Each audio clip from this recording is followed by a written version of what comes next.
Dear investors, I wanted to share with you how my business works and how you can benefit me with your funds.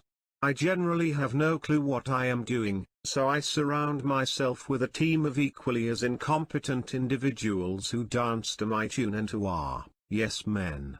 The investment model consists of making an SPV, where I trick you into thinking the money is held. I then use my carefully placed friend and partner in crime, literally, Roger Howells, also a Mitchell Moore's lawyer called Miles Farron, who writes all my crooked agreements, which benefit me and me only. Who does what I tell him, including skimming money from the SPV, paying invoices to my company COyne Group UK, when cash is low, due to my expensive £3 million mansion needing new floors or carpet.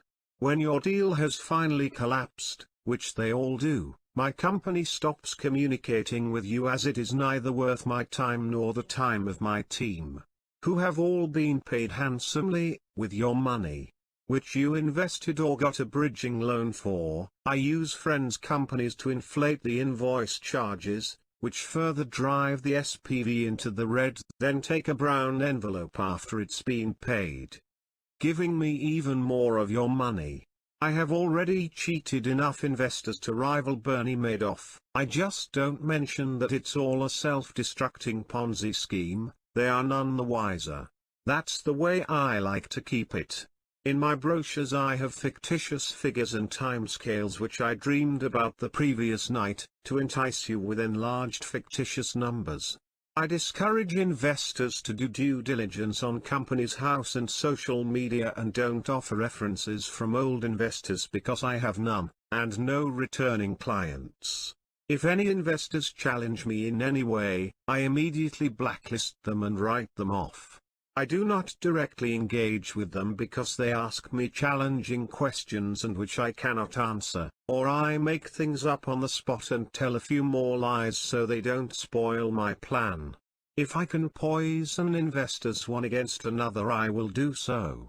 So I end up getting my way. Or I simply deadlock the deal until the investor agrees to my terms. Only after I have their money and spending it.